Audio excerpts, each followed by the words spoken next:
First delivery ಅವಳಿಗೆ normal ಆಗಿದೆ, ಇವಾಗ ಸೆಕೆಂಡ್ ಡೆಲಿವರಿ ಸಿ ಸೆಕ್ಷನ್ ಆಗಿದೆ. ಸಿ ಸೆಕ್ಷನ್ ಮಾಡೋ ಪರಿಸ್ಥಿತಿ ಬಂತು. ಹೀಗೆ ನೋಡಿ ಸಮ್ ಕೇಸಸ್ ಹಿಂಗೆ ಹಾಕ್ತಾ ಇರ್ತಾರೆ, ರೇರ್ ಕೇಸಸ್ ಹಾಕ್ತಾರೆ. ಕಟ್ಟಿರ್ಬೋದು ಆಗಿನ ಕಾಲದಲ್ಲಿ. ಭಾರಿ ಅದು ಚೆನ್ನಾಗಿದ್ಯಾ, ಸಕ್ಕತ್ತಾಗಿದೆ. ಮೇ ಬಿ ನಿಧಿ ಸಿಗ್ಬೋದು ಅನ್ಸುತ್ತೆ, ನೋಡೋಣ.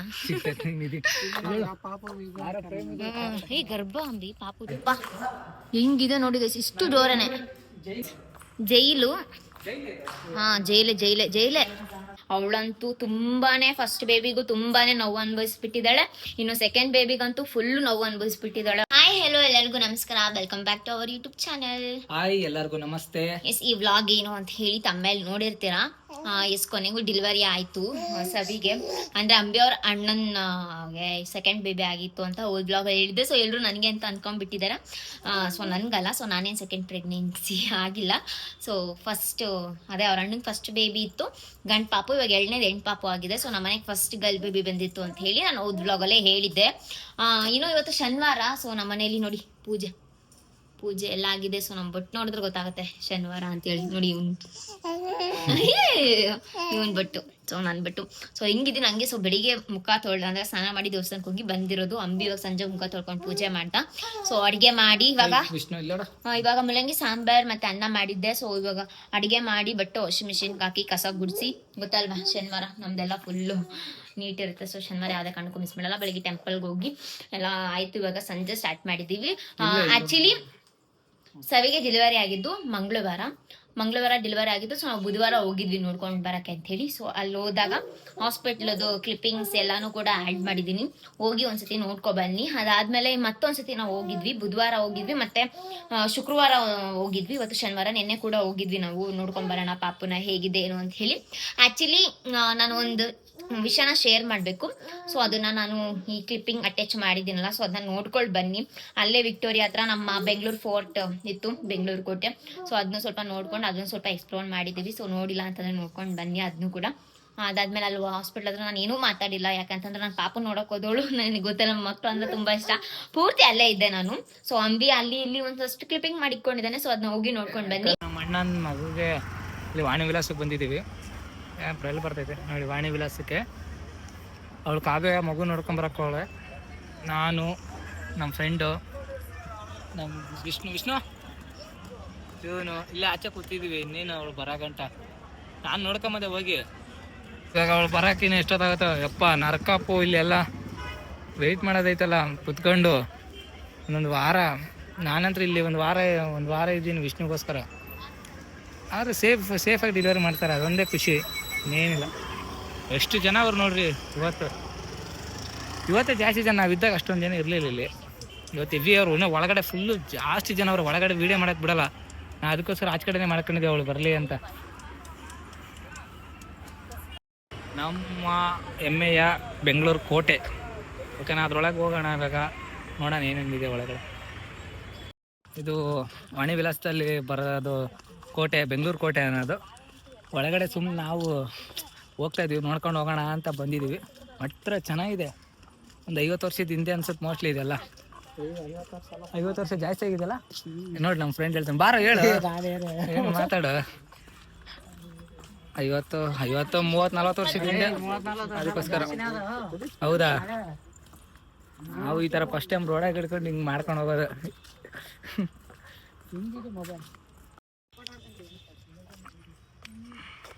ಮಸ್ತ್ ಐತೆ, ಒಂಥರ ಹಳೇದು ನೋಡಕ್ ನಂಗೆ ಹೆವಿ ಇಷ್ಟಪ್ಪ. ಏನಂತೀರಾ ಇದಕ್ಕೆ? ಏನ ಮಾತಾಡ್ತೀವಿ, ಮಾತಾಡ. ಅಲ್ಲ, ನಮ್ಮ ಬೆಂಗಳೂರು ನಮ್ಮ ಹೆಮ್ಮೆ. ಹೌದಾ, ಇದು ಸಾಕದೈತೆ ಒಟ್ಟಿನಲ್ಲಿ. ಇದು ನೋಡ್ರಿ, ಹಳೇ ಕಾಲದ ಬಾಗ್ಲಿದು. ಹಿಡ್ಕೊಂಡು ನಾನು ಮಾತಾಡ್ತೀನಿ, ನಾನೇ ಮಾತಾಡ. ಹೆಂಗಿದೆ ನೋಡಿ ಗೈಸ್, ಇಷ್ಟು ಡೋರನೆ ಗೈಸ್. ಜೈಲು, ಹಾ ಜೈಲೆ ಜೈಲೆ ಜೈಲೆ. ಇನ್ನೇನೋ ಇದೆ, ಎಕ್ಸ್ಪ್ಲೋರ್ ಮಾಡ್ಬೋದೋ ಅಲ್ವೋ ಗೊತ್ತಿಲ್ಲ ನೋಡಿ ಗೈಸ್. ಜೈಲ್ ನೋಡಿ, ಜೈಲೆ ಜೈಲೆ. ಕೋಟೆ ಅಂತಂದ್ರೆ ಇಷ್ಟು ಮಾಡಿರ್ತಾರೆ. ಕಿವಿ ನೋಡಲ್ಲ, ಕಿವಿ ಮೋಸ್ಟ್ಲಿ ಎಷ್ಟು ವರ್ಷನೇ ಏನೋ ಗೊತ್ತಿಲ್ಲಪ್ಪ. ಬಾಗ್ಲು ನೋಡಿದ್ರೆ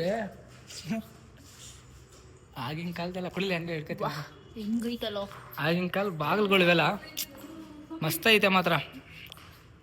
ಹಂಗೆ ಬಂದ್ವಲ್ಲ, ಹಂಗೆ ನೋಡ್ಕೊಂಡು ಇದನ್ನ ನೋಡ್ಕೊಂಡು ಹೋಗೋಣ ಅಂತ ಬಂದ್ವಿ. ಇದ್ರ ಹಿಂದಿನ ರಹಸ್ಯ ತಿಳ್ಕೊಂಡು ಹೇಳ್ಬೇಕು. ನಮ್ಗೆ ಗೊತ್ತಿಲ್ಲ ರಹಸ್ಯ ಬಗ್ಗೆ ಹೇಳ್ಬೇಕಂದ್ರೆ ನಮ್ಗೆ ಗೊತ್ತಿಲ್ಲ. ಮಾಡಿದಾಗ ಗೊತ್ತಾಗುತ್ತೆ. ಸೊ ಬೆಂಗಳೂರು ಕಟ್ಬೋದು ಇವತ್ತು ಕಲ್ಲುಗಳು ಸೂಪರ್ ಆಗಿದೆ. ಗಟ್ಟಿ ಇದಾವೆ ಅಂತಂದ್ರೆ ಆಗಿನ ಕಾಲ ಒರಿಜಿನಲ್ ಅಪ್ಪ ಇವೆಲ್ಲ. ಒರಿಜಿನಲ್ ಕಲ್ಲುಗಳಿಂದ ಕಟ್ಟಿದ್ದಾರೆ ನೋಡಿ. ತೋರಿಸ್ತಾ ಇದೆ ನಮ್ಮ ಕೈಲಿ ಆದಷ್ಟು. ಇರುತ್ತೆ ಎಲ್ಲ ಬರೀ ಇದೆ. ಈಗ ಈಗಿನ ಕಾಲದಲ್ಲಿ ಮನೆ ಕಟ್ತಾರೆ ಗೈಸ್. ಈಗಿನ ಕಾಲದಲ್ಲಿ ಇಟ್ಕೆಗಳನ್ನಾದ್ರೂ ಉಪಯೋಗಿಸಿ ಮನೆ ಕಟ್ತಾರೆ. ಬಟ್ ಆಗಿನ ಕಾಲದಲ್ಲಿ ಬರೀ ಈ ರೀತಿ ಕಲ್ಲುಗಳು ಹಿಂಗ್ ಕಟ್ಟಿರ್ಬೋದು ಆಗಿನ ಕಾಲದಲ್ಲಿ. ಭಾರಿ ಅದು ಚೆನ್ನಾಗಿದ್ಯಾ? ಸಕ್ಕತ್ತಾಗಿದೆ ನೋಡಿ. ಅಂದ್ರೆ ಮೇಂಟೆನೆನ್ಸ್ ನನಗೆ ಇದು ಹೆವಿ ಇಷ್ಟ ಆಯ್ತು. ಈ ಬಾಗಿಲು ಎಷ್ಟು ದೊಡ್ಡದಿದೆ ಅಂದ್ರೆ ಅಲ್ಲಿ ನೋಡಿಲ್ಲ. ಒಳಗ್ ಬಂದ್ವಲ್ಲ ಅದು ಅಲ್ಲಿ ವಿಡಿಯೋ ಮಾಡ್ಬೇಡ್ರಿ ಅಂತ ಅಂದ್ರಲ್ಲ, ಅದಕ್ಕೋಸ್ಕರ ಅಲ್ಲಿ ನಾವು ಮಾಡಿಲ್ಲ. ಅಲ್ಲೊಂದು ಸ್ವಲ್ಪ ಕ್ಲಿಪ್ಪಿಂಗ್ ಹಾಕ್ತೀನಿ ನೋಡೋಣ ಬ್ಲಾಗಲ್ಲಿ. ನೋಡಿ ಸಕ್ಕತ್ತಾಗಿದೆ ಅಂದ್ರೆ ಮಾತ್ರ ಸೂಪರ್. ಜೈಲದು, ಜೈಲಲ್ಲ ಅದು, ಜೈಲೇ ಅಂಡಿ.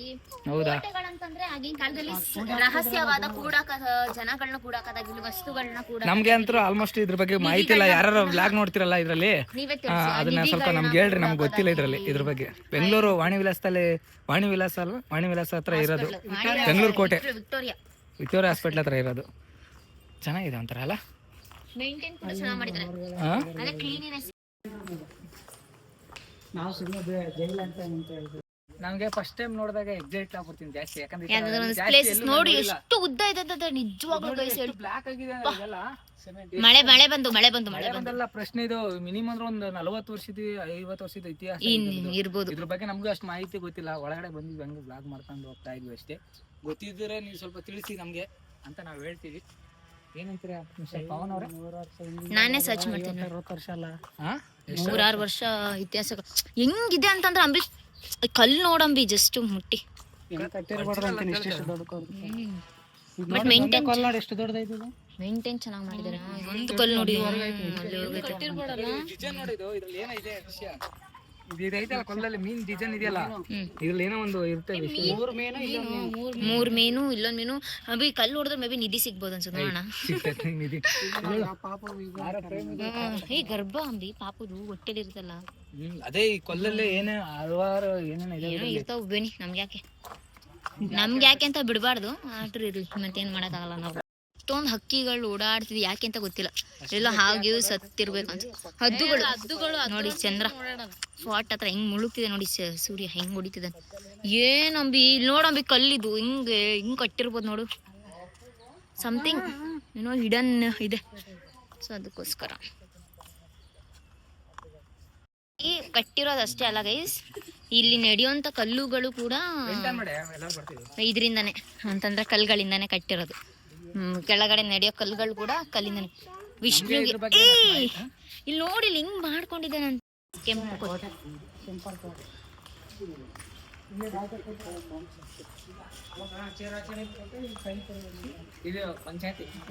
ಪಂಚಾಯ್ತಿ ನಿಂಗೇನ್ ಗೊತ್ತು?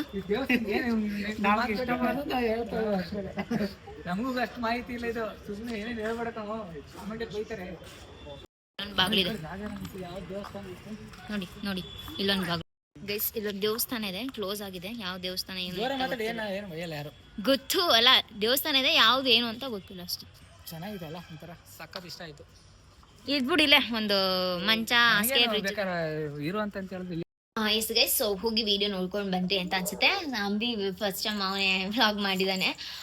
ಅದು ಬಿಟ್ರೆ ಇನ್ನು ನಾನು ಏನೋ ಹೇಳ್ಬೇಕು ಅಂತಿದ್ನಲ್ಲ. ಸೊ ಅದೇನಪ್ಪ ಅಂತಂದ್ರೆ, ಫಸ್ಟ್ ಡೆಲಿವರಿ ಅವಳಿಗೆ ನಾರ್ಮಲ್ ಆಗಿದೆ. ಇವಾಗ ಸೆಕೆಂಡ್ ಡೆಲಿವರಿ C-ಸೆಕ್ಷನ್ ಆಗಿದೆ.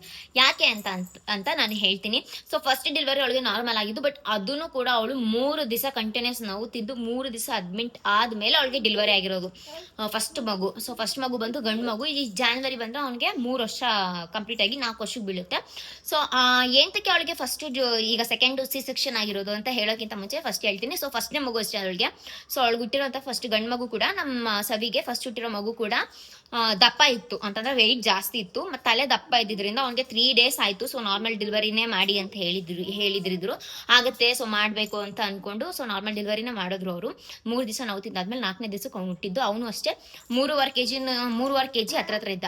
ಇನ್ನು ಸೆಕೆಂಡ್ ಬೇಬಿಗೆ ಯಾಕೆ ಸಿ ಸೆಕ್ಷನ್ ಆಯಿತು ಅಂತಂದರೆ ಸೆಕೆಂಡ್ ಬೇಬಿ ಕೂಡ ವೆಯ್ಟಲ್ಲಿ ತುಂಬ ಚೆನ್ನಾಗಿತ್ತು. ಸೊ 3.5+ ಇದೆ ವೆಯ್ಟು. ಸೊ ಎಕ್ಸಾಕ್ಟ್ ವೆಯ್ಟ್ ನಾನು ಹೇಳಲ್ಲ. ಸೊ ಅವನಿಗಿಂತ ಇದು ಸ್ವಲ್ಪ ದಪ್ಪ ಇತ್ತು ವೆಯ್ಟಲ್ಲಿ. ಅದು ಅಲ್ಲದೆ ಮಗು ಹೊಟ್ಟೆ ಒಳಗಡೆನೆ ಪೂಪ್ ಮಾಡ್ಕೊಂಡಿತ್ತು ಅಂತಂದ್ರೆ ಬಾತ್ರೂಮ್ ಮಾಡ್ಕೊಳ್ಬಿಟ್ಟಿತ್ತು ಹೊಟ್ಟೆ ಒಳಗಡೆನೆ. ಸೊ ಅದರಿಂದ ಅವಳಿಗೆ ಎಮರ್ಜೆನ್ಸಿ ಸಿ ಸೆಕ್ಷನ್ ಮಾಡಲೇಬೇಕಾದಂಥ ಪರಿಸ್ಥಿತಿ ಬಂತು. ಮಗು ವೆಯ್ಟ್ ದಪ್ಪ ಇದೆ, ಇನ್ನೊಂದು ಮಗು ತಲೆ ಅಷ್ಟು ಕೆಳಗೆ ಜರಗ್ತಿರ್ಲಿಲ್ಲ, ಯಾಕಂತಂದ್ರೆ ತಲೆ ದಪ್ಪ ಇತ್ತು, ವೆಯ್ಟ್ ಚೆನ್ನಾಗಿತ್ತು. ಸೊ ಮಗು ಸೊ ನಾರ್ಮಲ್ ಸ್ವಲ್ಪ ರಿಸ್ಕು. ಆದರೂ ಕೂಡ ಟ್ರೈ ಮಾಡೋಣ ಅಂತ ಹೇಳಿ ಟ್ರೈ ಮಾಡ್ತಿದ್ರು. ಬಟ್ ಅದಾದ್ಮೇಲೆ ಮಗು ಹೊಟ್ಟೆ ಒಳಗಡೆನೆ ಪೂಪ್ ಮಾಡ್ಕೊಂಡಿದ್ದ ಕಾರಣದಿಂದ ಸೊ ಎಮರ್ಜೆನ್ಸಿ ಸಿ ಸೆಕ್ಷನ್ ಮಾಡಲೇಬೇಕಾಯ್ತು ಅವಳಿಗೆ. ಸೋಮವಾರ ಅಡ್ಮಿಟ್ ಆಗಿಲ್ಲ, ಮಂಗಳವಾರ ಬೆಳಿಗ್ಗೆ ಹೋಗಿದ್ಲು. ಸೊ 4 ಗಂಟೆ ಅಷ್ಟೊತ್ತಲ್ಲಿ ಅವಳಿಗೆ ಡೆಲಿವರಿ ಆಯಿತು, ಸಿ ಸೆಕ್ಷನ್ ಮಾಡಿದ್ರು. ಸೊ ಇವಾಗ ಆ ಮಗು ತಾಯಿ ಇಬ್ರು ಕೂಡ ಚೆನ್ನಾಗೇ ಇದ್ದಾರೆ. ಅವಳು ಪಾಪು ಅವಳು ಕೂಡ ಚೆನ್ನಾಗಿದ್ದಾಳೆ, ಸವಿ ಕೂಡ ಚೆನ್ನಾಗಿದ್ದಾಳೆ. ಸೊ ಇನ್ನು ಫಸ್ಟ್ ಮಗು ಇದೆಯಲ್ಲ, ಸೊ ಗೊತ್ತಲ್ವಾ ಟಾಲ್ಡರ್ ಏಜಲ್ಲಿ ಮಕ್ಕಳಸ್ಸೆಲ್ಲ ಫುಲ್ಲು ತೀಟ್ಕೆ ಮಾಡ್ತಾ ಇರ್ತಾರೆ. ಸೊ ನಮ್ಮ ಅತ್ತೆ ನೋಡ್ಕೊತಾರೆ, ಹಾಸ್ಪಿಟ್ಲಲ್ಲೇ ಮೇಂಟೈನ್ ಮಾಡ್ತಿದ್ದಾರೆ. ಅದು ಅಲ್ಲದೆ ಗೌರ್ಮೆಂಟ್ ಹಾಸ್ಪಿಟ್ಲ್ ಆಗಿರೋದ್ರಿಂದ ಅಲ್ಲೆಲ್ಲೂ ವಿಡಿಯೋ ಮಾಡೋಕೆ ನಮಗೆ ಬಿಟ್ಟಿಲ್ಲ. ಸೊ ನಾವು ಅಲ್ಲಿ ಯಾವುದೇ ರೀತಿ ಕ್ಲಿಪ್ಪಿಂಗ್ಸ್ನ ಹಾಕಿಲ್ಲ. ಅದು ಅಲ್ಲದೆ ಮಗುನ ಮುಖ ಈಗಲೇ ತುಂಬ ಹಸಿ ಕೂಸಾಗಿರೋದ್ರಿಂದ ಸೊ ತೋರಿಸ್ಬಿಟ್ರೆ ಮಗು ದೃಷ್ಟಿ ಆಗ್ಬಿಡುತ್ತೆ. ಸೊ ಅವಳದು ತೊಟ್ಟಲು ಶಾಸ್ತ್ರ ಮಾಡ್ತೀವಲ್ವಾ, ಹೆಸರು ಕಟ್ಬಿಟ್ಟು ತೊಟ್ಟಲು ಶಾಸ್ತ್ರ 21ನೇ ದಿವಸಕ್ಕೆ. ಸೊ ಅವಾಗ ನಾನು ಬ್ಲಾಗ್ ಮಾಡಿದಾಗ ಪಾಪು ಫೇಸ್ನ ನಾನು ತೋರಿಸ್ತೀನಿ ನಿಮಗೆ. ಸೊ ಈ ರೀತಿ ಆಗ್ಬಿಟ್ಟಿತ್ತು. ಸೊ ಅದಕ್ಕೆ ಫಸ್ಟು ಸಿ ಸೆಕ್ಷನ್ ಆಗಿ ಸೆಕೆಂಡ್ ನಾರ್ಮಲ್ ಆಗಿರೋದು ಇದೆ, ಫಸ್ಟು ನಾರ್ಮಲ್ ಆಗಿ ಸೆಕೆಂಡ್ ಸಿ ಸೆಕ್ಷನ್ ಆಗಿರೋದು ಸೊ ಇದೆ. ಸೊ ಅದೇ ಅವಳ ಕೇಸಲ್ಲಿ ಈ ರೀತಿ ಆಯಿತು. ಫಸ್ಟು ನಾರ್ಮಲ್ ಆಯಿತು, ಸೆಕೆಂಡು ಸಿ ಸೆಕ್ಷನ್ ಆಯಿತು. ಅವಳಿಗೆ ಸಿ ಸೆಕ್ಷನ್ ತುಂಬ ಆಲ್ರೆಡಿ ಆ ಮಗು ತಲೆ ಜರುಗಿತ್ತು, 6 ಸೆಂಟಿಮೀಟರ್ ಡೌನ್ ಬಂದಿದ್ರಿಂದ ಫುಲ್ಲಿ ಹಾರ್ಡಾಗಿ ಅವಳಿಗೆ ಸಿ ಸೆಕ್ಷನ್ ಮಾಡೋ ಪರಿಸ್ಥಿತಿ ಬಂತು. ಹೀಗೆ ನೋಡಿ ಸಮ್ ಕೇಸಸ್ ಹಿಂಗೆ ಆಗ್ತಾ ಇರುತ್ತೆ, ರೇರ್ ಕೇಸಸ್ ಆಗ್ತಾ ಇರುತ್ತೆ. ಸೊ ಅದಕ್ಕೋಸ್ಕರ ಅಷ್ಟೇ, ನೀವು ಅಷ್ಟೇ. ಸೊ ಧೈರ್ಯ ಕಳ್ಕೊಬೇಡಿ. ಅವಳಂತೂ ತುಂಬಾ ಫಸ್ಟ್ ಬೇಬಿಗೂ ತುಂಬಾ ನೋವು ಅನುಭವಿಸ್ಬಿಟ್ಟಿದ್ದಾಳೆ, ಇನ್ನು ಸೆಕೆಂಡ್ ಬೇಬಿಗಂತೂ ಫುಲ್ಲು ನೋವು ಅನುಭವಿಸ್ಬಿಟ್ಟಿದ್ದಾಳೆ ಅವಳು. ಸೊ ಎಲ್ಲರಿಗೂ ಅಷ್ಟೇ ಈಸಿಯಾಗಂತೂ ಆಗಲ್ಲ. ಸೊ ಬಟ್ ನೀವು ಯಾರ್ಯಾರು ನೋಡ್ತಿದ್ದೀರಾ, ಅಕಸ್ಮಾತ್ ಏನಾದರೂ ಪ್ರೆಗ್ನೆಂಟ್ ಲೇಡೀಸ್ ಇದ್ರು ಅಂತಂದರೆ ಸೊ ಧೈರ್ಯ ತಗೊಳ್ಳಿ. ಸೊ ಆಗದೆ ಇಲ್ದಿರೋದು ಏನೂ ಇಲ್ಲ. ಸೊ ಡಾಕ್ಟರ್ಸ್ ಮೇಲೆ ಭಾರ ಹಾಕಿ, ನೀವು ನಂಬಿರೋ ದೇವ್ರ ಮೇಲೆ ಭಾರ ಹಾಕಿದ್ರೆ ಎವ್ರಿಥಿಂಗ್ ಪಾಸಿಬಲ್. ನನಗೂ ಅಷ್ಟೇ ವಿಷ್ಣು, ನನಗೆ ಯಾವುದೇ ರೀತಿ 3 days ಅಡ್ಮಿಟ್ ಆಗಲಿ ಏನೂ ಮಾಡ್ಕೊಂಡಿಲ್ಲ. ನಾನು ಬೆಳಿಗ್ಗೆ ಹೋಗಿ ಅಡ್ಮಿಟ್ ಆಗಿದ್ದೀನಿ, ನೈಟ್ 11:13ಕ್ಕೆ ವಿಷ್ಣು ಉಟ್ಬಿಟ್ಟ. ಸೊ ನನಗೆ ಆ ರೀತಿ ಯಾವುದೇ ಪ್ರಾಬ್ಲಮ್ಸ್ ಕೂಡ ಇರಲಿಲ್ಲ. ವಿಷ್ಣು ಹಾರ್ಟ್ ಬೀಟ್ ಸ್ಟಾರ್ಟಿಂಗಿಂದ ಎಂಡ್ವರೆಗೂ ಸೇಮೇ ಇತ್ತು, 142ನೇ ಇತ್ತು ಡೆಲಿವರಿ ಆಗೋವರೆಗೂ. ಯಾವುದೇ ರೀತಿ ನಾನು ಕೂಡ ಪ್ಯಾನಿಕ್ ಆಗಿರಲಿಲ್ಲ, ನನ್ನ BP ಕೂಡ ಹೆಚ್ಚು ಕಮ್ಮಿ ಆಗಿರಲಿಲ್ಲ. ಸೊ ನೀವು ಡೆಲಿವರಿ ಟೈಮಲ್ಲಿ ಅಕ್ಕಪಕ್ಕದವರು ಕಿರ್ಚ್ತಾ ಇರೋದನ್ನ ನೋಡಿಬಿಟ್ಟು ನೀವೇನಾದರೂ ಪ್ಯಾನಿಕ್ ಆಯಿತು ಅಂತಂದರೆ ಅದು ನಿಮಗೆ ಅಪಾಯ. ಸೊ ಸ್ವಲ್ಪ ರಿಲ್ಯಾಕ್ಸ್ ಆಗಿರಿ. ಸೊ BP ಏರುಪೇರು ಆಗ್ತಾ ಇರುತ್ತೆ. ಸೊ ಆ ಒಂದು ಅಡ್ಮಿಟ್ ಆದಾಗ ಇನ್ನೇನು ಮಗು ತಲೆ ಕೆಳಗಿದೆ ಅನ್ಬೇಕಾರೆ ಅಂತ ಟೈಮಲ್ಲಿ ಸಿ ಸೆಕ್ಷನು ಮಾಡೋಕ್ಕಾಗಲ್ಲ, ಈ ಕಡೆ ನಾರ್ಮಲು ಮಾಡೋಕ್ಕಾಗಲ್ಲ. ಸೊ ನೀವು ಸಹಿಸ್ಕೋಬೇಕಾಗಿರೋಂಥ ಪರಿಸ್ಥಿತಿ ಬರುತ್ತೆ. ಸೊ ಹೋಪ್ ಯಾರಾದರೂ ಪ್ರೆಗ್ನೆಂಟ್ ಲೇಡೀಸ್ ನೋಡ್ತಿದ್ರೆ ದಯವಿಟ್ಟು ಪ್ಯಾನಿಕ್ ಆಗಬೇಡಿ. ಸೊ ಇಷ್ಟೊಂದು ರೇರ್ ಕೇಸಸ್ ಆಗಿ ಈ ಥರ ನೋವು ಅನುಭವಿಸಿ ಕೊನೆಗೆ ಸಿ ಸೆಕ್ಷನ್ ಆಗಿರೋದು ಇದೆ. ಸೊ ಅದಕ್ಕೋಸ್ಕರ ನೀವು ಯಾವುದಕ್ಕೂ ತಲೆಗೆ ಎಡ್ಸ್ಕೋಬೇಡಿ, ಡಾಕ್ಟರ್ಸ್ ಇರೋವರೆಗೂ. ಸೊ ನಮಗೇನೂ ಆಗಲ್ಲ. ಸೊ ನೀವು ಯಾರಾದರೂ ನೋಡ್ತಿದ್ರೆ ದಯವಿಟ್ಟು ಅಂಥ ಟೈಮಲ್ಲಿ ಪ್ಯಾನಿಕ್ ಆಗಬೇಡಿ. ಎಷ್ಟೇ ನೋವು ಬಂದರೂ ಆದಷ್ಟು ಸಹಿಸೋಕ್ಕೆ ಟ್ರೈ ಮಾಡಿ. ಆಗಲ್ಲ, ನನ್ನ ಕೈಲೂ ಆಗಿರಲಿಲ್ಲ, ಬಟ್ ಏನೂ ಮಾಡೋಕ್ಕಾಗಲ್ಲ, ಅದು ದೇವ್ರ ಸೃಷ್ಟಿ. ಸೊ ಅದಕ್ಕೆ ತಾಯಿನ ದೇವ್ರುಗೊಳಿಸೋದು ಅಷ್ಟೇ ಗೈಸ್. ಈ ರೀತಿ ಆಯಿತು ಅವಳ ಕೇಸಲ್ಲಿ. ಸೊ ಸೆಕೆಂಡ್ ಸಿ ಸೆಕ್ಷನ್ ಆಯಿತು. ನಮಗೂ ಫಸ್ಟು ಅವಳು ಫೋನ್ ಮಾಡಿ ಇಲ್ಲಮ್ಮ ಸಿ ಸೆಕ್ಷನ್ನೇ ಮಾಡ್ಬೇಕಂತಿದ್ದಾರೆ. ಸೊ ಫುಲ್ಲು ಹೊಟ್ಟೆಲಿ ಅವಳಿಗೆ ಹೊಟ್ಟೆ ನೋವು ಕೂಡ ಬಂದಿರಲಿಲ್ಲ, ಬಟ್ 6 ಸೆಂಟಿಮೀಟರ್ ಇದಾಗಿತ್ತು, ಮಗುದು ತಲೆ ಬರೋಕ್ಕೆ ಜಾಗ ಆಗಿತ್ತು 6 ಸೆಂಟಿಮೀಟರು. ಆದರೂ ಕೂಡ ಆಗಲಿಲ್ಲ, ಅವಳಿಗೆ ಪೇನ್ ಬರಲಿಲ್ಲ, ಹೊಟ್ಟೆ ಪೇನ್ ಬರಲಿಲ್ಲ, ಸ್ಟಮಕ್ ಪೇನ್ ಬರಲಿಲ್ಲ. ಹೋಗಿ ಅಡ್ಮಿಟ್ ಆದರು. ಬಟ್ ಮಗು ಮಾತ್ರ ಕೆಳಗಡೆ ಮೂವ್ ಮಾಡ್ತಿತ್ತು. ಸೊ ಯಾಕೆ ರಿಸ್ಕು, ಸುಮ್ಮನೆ ಮಗು ಬೇರೆ ಸ್ವಲ್ಪ ವೆಯ್ಟ್ ಇತ್ತು ಅಂತ ಹೇಳಿಬಿಟ್ಟು. ಅದು ಅಲ್ಲದೆ ಎಮರ್ಜೆನ್ಸಿ ಮಾಡಲೇಬೇಕಾದಂಥ ಪರಿಸ್ಥಿತಿ ಬಂದಿದ್ದು ಅಂತಂದರೆ ಮಗು ಹೊಟ್ಟೆ ಒಳಗಡೆ ಪೂಪ್ ಮಾಡ್ಕೊಂಡಾಗ. ಸೊ ಎಮರ್ಜೆನ್ಸಿ ಸಿಚುವೇಶನ್ ಆಗಿಬಿಡ್ತು. ಸೊ ಎಮರ್ಜೆನ್ಸಿ ಕರ್ಕೊಂಡೋಗಿ ಸಿ ಸೆಕ್ಷನ್ ಆಯಿತು. ಇವಾಗ ಇಬ್ಬರು ಕೂಡ ಆರಾಮಾಗಿದ್ದಾರೆ ಅಷ್ಟೇ ಗೈಸ್. ಇನ್ನು ಸೋಮವಾರ ಡಿಸ್ಚಾರ್ಜ್ ಆಗ್ಬೋದು. ಸಿಸರೇನ್ ಆಗಿರೋದ್ರಿಂದ ಒಂದು ಸ್ವಲ್ಪ ಲೇಟಾಗೇ ಬಿಡ್ತಾರೆ ಗೌರ್ಮೆಂಟ್ ಹಾಸ್ಪಿಟ್ಲಲ್ಲಿ, ಮುಂಚಿನ ಥರ ಇಲ್ಲ. ಸೊ ಅಲ್ಲಿ ಸಿಗೋ ಮೆಡಿಸನ್ ಪ್ಯೂರ್ ಆಗಿರುತ್ತೆ. ಸೊ ಅದಕ್ಕೆ ನಾವು ಆಲ್ಮೋಸ್ಟ್ ನಮ್ಮ ಫ್ಯಾಮಿಲಿಯಲ್ಲಿ ಎಲ್ಲರಿಗೂ ಕೂಡ ವಾಂಡಿ ವಿಲಾಸ ಡೆಲಿವರಿ ಹಾಸ್ಪಿಟ್ಲಲ್ಲೇ ಆಲ್ಮೋಸ್ಟ್ ಎಲ್ಲರಿಗೂ ಕೂಡ ಮಕ್ಕಳಾಗಿರೋದು. ಅದರಿಂದ ನಮಗೆ ಅದು ಸ್ವಲ್ಪ ಕಂಫರ್ಟ್ ಅಂತ ಅನಿಸುತ್ತೆ. ಬಟ್ ಅಷ್ಟೊಂದು ಪೇಷಂಟ್ಸ್ಗಳನ್ನ ಅಲ್ಲಿ ಅಲೋ ಮಾಡಲ್ಲ, ವೀಡಿಯೋ ಮಾಡೋಕ್ಕೂ ಕೂಡ ಬಿಡಲ್ಲ, ಬಿಕಾಸ್ ಗೌರ್ಮೆಂಟ್ ಹಾಸ್ಪಿಟಲ್ ಆಗಿರೋದ್ರಿಂದ. ನಮಗೂ ಅಲ್ಲಿ ಅಷ್ಟು ಜನ ಇರ್ತಾರೆ ಗೈಸ್, ಒಂದು ದಿವಸಕ್ಕೆ 1,000 ಡೆಲಿವರಿ ಆಗುತ್ತೆ ಅಂತ ಅನ್ಸುತ್ತೆ ಅಲ್ಲಿ. ಅಷ್ಟು ಡೆಲಿವರಿ ಕೇಸಸ್ಸು, ಬರೀ ಡೆಲಿವರಿ. ಬಟ್ ಅಲ್ಲಿ ತುಂಬಾ ಚೆನ್ನಾಗಿ ನೋಡ್ಕೊಳ್ತಾರೆ. ಮೆಡಿಸಿನ್ ಏನಿದೆ ಟೈಮ್ ಆಗಿರಲಿ, ಕೇರ್ ಮಾಡೋದಾಗಿರಲಿ ನನ್ನ ಪ್ರಕಾರ ಓಕೆ. ಬಿಕಾಸ್ ನಾನು ಅಲ್ಲಿ ಡೆಲಿವರಿ ಆಗಿರೋದ್ರಿಂದ ನನ್ನ ಪ್ರಕಾರ ನನಗಂತೂ ತುಂಬಾ ಕೋಪ್ರೇಟ್ ಮಾಡೋದು ಡಾಕ್ಟರ್ಸ್ ಅಲ್ಲಿರೋರು ಯಾರೇ ಆಗಿದ್ರು ಕೂಡ. ಸೊ ಅದಕ್ಕೋಸ್ಕರ ನೀವು ಡಾಕ್ಟರ್ಸ್ಗೆ ಕೋಪ್ರೇಟ್ ಮಾಡಿದ್ರೆ ಡಾಕ್ಟರ್ಸ್ ನಿಮಗೆ ಖಂಡಿತ ಕೋಪ್ರೇಟ್ ಮಾಡ್ತಾರೆ. ಸೊ ನೀವು ಅವ್ರಿಗೆ ಕೋಪ್ರೇಟ್ ಮಾಡಿಲ್ಲ ಅಂತಂದರೆ ಸ್ವಲ್ಪ ಅವರಿಗೆ ಪ್ಯಾನಿಕ್ ಆಗುತ್ತೆ. ಸೊ ನಿಮಗೂ ಪ್ಯಾನಿಕ್ ಆಗುತ್ತೆ. ಅದರಿಂದ ಸ್ವಲ್ಪ ಧೈರ್ಯ ತೊಗೊಳ್ಳಿ ಯಾರಾದರೂ ಪ್ರೆಗ್ನೆಂಟ್ ಲೇಡೀಸ್ ನೋಡ್ತಿದ್ರೆ ಅಷ್ಟೇ ಗೈಸ್. ಸೊ ಈ ವಿಷಯ ನಾನು ಒಬ್ಬಳೇ ಹೇಳ್ಬೇಕಿತ್ತು. ಸೊ ನಾನೇ ಮಾಡಿದ್ದೀನಿ. ಇವಾಗ ಅಪ್ಪ ಮಗ ಇಬ್ರು ಕೂಡ ಇಲ್ಲಿ ಕುಂತ್ಕೊಂಡು ಆಟ ಆಡ್ತಿದ್ದಾರೆ. ನಾನು ವಿಷ್ಣು ಅಂಬೆಗಾಲು ಇಡ್ತಿದ್ದೇನೆ ಅಂತ ಹೇಳಿದಾಗ ಒಂದು 5-6 ಜನ ಕಮೆಂಟಲ್ಲಿ ಅಥವಾ ಡಿ ಎಮ್ ಅಲ್ಲಿ ಕೇಳಿದ್ರು. ಸೊ ನನ್ನ ಮಗು 10 ತಿಂಗಳಾಗಿದೆ. ಸೊ ಇನ್ನೂ ನನ್ನ ಮಗು ದೇಗ್ತಿಲ್ಲ ಅಂದರೆ ಅಂಬೆಗಾಲು ಇಡ್ತಿಲ್ಲ, ಏನು ಮಾಡಬೇಕು ಅಂತ ಕೇಳ್ತಿದ್ರು ತುಂಬ ಜನ. ಸೊ ಅದ್ರ ಬಗ್ಗೆ ನನಗೆ ಯಾವುದೇ ರೀತಿ ಮಾಹಿತಿ ಗೊತ್ತಿಲ್ಲ. ಸೊ ಮೇ ಬಿ ನೀವು ಡಾಕ್ಟರ್ನ ಕನ್ಸಲ್ಟ್ ಮಾಡಿದ್ರೆ ನಿಮಗೆ ಏನಕ್ಕೆ ಅಂತ ಗೊತ್ತಾಗ್ಬೋದು. ನೀವು ಪ್ರಯತ್ನ ಪಡಿಸಿ. ಮೀನ್ಸ್ ಇವನು ಅಂಬೆಗಾಲು ಇಡ್ಬೇಕಾದ್ರೆ ಅಂದರೆ ಹೊಟ್ಟೆ ಅಡಿ ಹಾಕೊಂತಾನಲ್ವ, ಹೊಟ್ಟೆ ದಬಾಕೊಂಡಾಗ ನಾನು ಕೈ ಇಟ್ಕೊತಿದ್ದೆ, ಅಂಬಿ ಕಾಲು ಇಟ್ಕೊತಿದ್ದೆ. ಸೊ ಹೇಗೆ ಮೂಮೆಂಟ್ ಮಾಡೋದು ಅಂತ ಹೇಳಿ ಹೇಳ್ಕೊಡ್ತಿದ್ವಿ ನಾವು ವಿಷ್ಣುಗೆ. ಅದಕ್ಕೆ ನಿಮ್ಮ ಅಮ್ಮಂಗೆ ಜೋಲಲ್ಲಿ ಮಾಡಪ್ಪ ವಿಷ್ಣು. ಮಲ್ಕೊಂತೀನಿ ನೋಡಿ, ಮಲ್ಗಿ ಅಮ್ಮ ಜುಟ್ಟು ಬಿಡೋದು ನೋಡಿ ಗೈಸ್. ಇವ್ನು ಹೆಂಗ್ ಕಿತ್ತಾಕ್ತ ನೋಡಿ, ತೋರಿಸಿ ಹೆಂಗ್ ಕಿತ್ತಾಕ್ತ ನೋಡಿ ಗೈಸ್. ಇಲ್ಲಿ ಇದ್ರ ಹತ್ರ ಬಂದವನು ಇವಾಗ ಗೈಸ್ ಒಬ್ನೇ ಎದ್ ನಿಂತ್ಕೊಂತ ನಾ ಕಿಟಕಿ ಇಟ್ಕೊಂಡ ಕಿಟಕಿ ತೋರ್ಸ ಅಲ್ಲಿ ಕಿಟಕಿ ಈ ಕಿಟಕಿ ಹತ್ರ ಹೋಗೋದು ಎದ್ ನಿಂತ್ಕೊಳ್ಳೋದು. ಲವ್ ಯಾಕೋ ಈಗ ಅಂಬೆಗಾಲ ಇಡ್ತಾನೆ ನೋಡಿ. ಅಂಬೆಗಾಲ್ ಪ್ರಶ್ನೆ ಹಾಳಾಗೋಲಿ. ಇವಾಗ ಇಲ್ಲಿ ಬರ್ತಾನಲ್ಲ ನೋಡ್ರಿ ಕಿಟಕಿ ಅವನೇ ಹತ್ತಾನ ನೋಡುವಾಗ. ಈಗ ಅದು ರೂಢಿ ಮಾಡಿರೋದು ಇವಳು. ನಾನಲ್ಲ ಅಂಬಿ, ಅವನೇ ಹೋಗ್ತಾನೆ. ಅವನಿಗೆ ಗೊತ್ತು ಹೆಂಗ್ ಇಟ್ಕೊಳ್ಳೋದು ಅದನ್ನ, ಅಂದ್ರೆ ಹೆಂಗ್ ಇಟ್ಕೊಂಡು ಹತ್ತದು ಅಂತ ಹೇಳಿ ಅವನಿಗೆ ಗೊತ್ತು ನೋಡಿ ಗೈಸ್. ಈಗ ಎಷ್ಟು ತೀಟ ಮಾಡ್ತಾನೆ ಅಂತಂದ್ರೆ ಅಪ್ಪ ಅಂಬೆಗಾಲ್ ಇಟ್ಟಾಗಿಂದ ನಮ್ಮ ಅವನ ಕೈ ಹಿಡಿಯಕ್ ಸಾಧ್ಯನೇ ಇಲ್ಲ. ನೋಡಿ ಮೂತಿ ಕೊಡಕತ್ತೆ. ರೂಮಿಗೆ ಕರ್ಕೊಂಡು ಹೋಗಿದ್ರೆ ಅಲ್ಲೋಗಿ ಕಿಟಕಿ ಹತ್ತೋದು, ಇಲ್ಲಾಂದ್ರೆ ಆ ತೊಟ್ಲು ಒಂದು ಮಾಮೂಲಿ ಮುರಿದೋಗಿದೆ. ಫಸ್ಟು ತಂದಾಗ ಅವ್ನಿಗೆ ಸ್ಟಾರ್ಟಿಂಗ್ ನಾಮಕರಣ ಮಾಡಿದಾಗ ಅದು ತೊಟ್ಲು ಫುಲ್ ಬೆಂಡಾಗ್ಬಿಟ್ಟಿದೆ. ಇಲ್ಲಾಂದ್ರೆ ಅದನ್ನ ಹಿಡ್ಕೊಂಡು ಎಳೆಯೋದು ಬರೀ ತೀಟೆ ಕೆಲಸ. ನಾನು 5 ತಿಂಗಳು ನೋಡಿದ ಮಟ್ಟಿ ಇದೆ ಬೇರೆ. ಈ 5 ತಿಂಗಳಿಂದ ಈ 3-4 ತಿಂಗಳಿಂದ ಸಾಕು ಅನ್ಸ್ಬಿಟ್ಟು ಮಾತ್ರ ಫುಲ್ಲು ಬರೀ ತೀಟೆ ನೋಡ್ರಿ. ಈಗ ಏನು ಹುಡುಕ್ಲಿ, ಏನು ಎತ್ಕೊಂಬರ್ಲಿ ಬಾ ಮಕ್ಕಳು. ಇಲ್ಲೋಡ ಓಯ್, ಅವಾಗಾರ ವ್ಲಾಗ್ ಮಾಡ್ತಿದ್ವಿ ಅಂದ್ರೆ ಸ್ವಲ್ಪ ರೆಸ್ಪಾನ್ಸ್ ಏನಾರು ಮಾಡ್ತಿದ್ದ. ಇವಾಗ ಏನಿಲ್ಲ, ಬರೀ ಅವು ಇವು ಹಿಡ್ಕೊಳ್ಳೋದು, ಆಟ ಆಡೋದು, ಬಾಯಿಲಿ ಇಕ್ಕೊಳ್ಳೋದು. ಇಲ್ಲೋಡ ಮಾತಾಡೆ ನೋಡ್ರಿ. ಇದೊಂದು ಮಾಡ್ದೆ ನೋಡ್ರಪ್ಪ ಅಷ್ಟೇ, ಏನಿಲ್ಲ. ಬರೀ ಅವು ಅದೇ ಆ ಸೋಫಾ ಸೆಟ್ ಮೇಲೆ ಇಲ್ಲೋಡ್ರಿ, ಇದ್ರ ಮೇಲೆ ಹತ್ತಾನೆ, ಅದನ್ನ ಹಿಡ್ಕೊಂಡು ಎಳಿತಾನೆ. ಅಲ್ಲಿ ರೂಮಿಗೆ ಕರ್ಕೊಂಡೋದಂತೂ ಇನ್ನು ರೂಮ್ಗೆ ಆಲ್ಮೋಸ್ಟ್ ಇವ್ನು ಕರ್ಕೊಂಡು ಹೋಗೋದೇ ಬಿಟ್ಬಿಟ್ಟಿನಿ. ಫುಲ್ಲು ಬರೀ ತೀಟೆ. ನನಗಂತೂ ಸರ್ಕಸ್ ಆಗ್ಬಿಟ್ಟಿದೆ ಇವ್ನು ನೋಡ್ಕೊಳ್ಳೋದೆ ಒಂದು ದಿವಸದಲ್ಲಿ. ಅವಳು ಅಡುಗೆ ಮಾಡೋ ಅಷ್ಟರಲ್ಲೇ ನನಗೆ ಸಾಕು ಅನ್ಸಿರ್ತಾನೆ. 1 ಅವರಲ್ಲಿ ಫುಲ್ಲು ಒದ್ದಾಡ್ಬಿಡ್ತೀನಿ ನಾನಂತರೂ. ಏನಂತೀರ ಇದಕ್ಕೆ ನೀವು ತೀಟೆ ಮಾಡೋದಕ್ಕೆ ಸರ್? ವಿಷ್ಣು ಸರ್ ಏನಂತೀರ ಇದಕ್ಕೆ? ಹಾಂ ಏನಂತೀರಾ? ಅಯ್ಯಪ್ಪ ನೋಡಿದ್ರಲ್ಲ ಇವನು ಆಟ.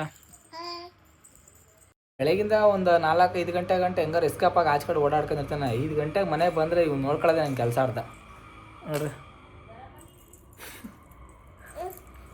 ಅಪ್ಪ ಸಾಕು ಅನ್ಸ್ಬಿಟ್ಟ ನನಗೆ. ಇವಾಗ ಆಲ್ರೆಡಿ ತಲೆನೋವು ಬಂದ್ಬಿಟ್ಟಿದೆ ನನಗೆ ಇವ್ನು ನೋಡ್ಕೊಂಡೆ. ಅವಳ ಕೈಲಂತ ಹಿಡಿಯೋಕ್ಕಲ್ಲ, ನಾನು ಹಿಡಿಬೇಕು ಇನ್ನು ಅಷ್ಟು. ಇಲ್ಲಾಂದ್ರೆ ಉಸಿರು ಕಟ್ಟಂಗೆ ಹೇಳ್ತಾನೆ.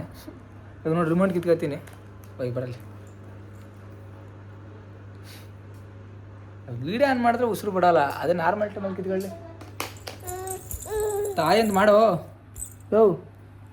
ಆಯಂತ ಮಾಡೋ ಎಲ್ಲರಿಗೂ ಅಷ್ಟೇ.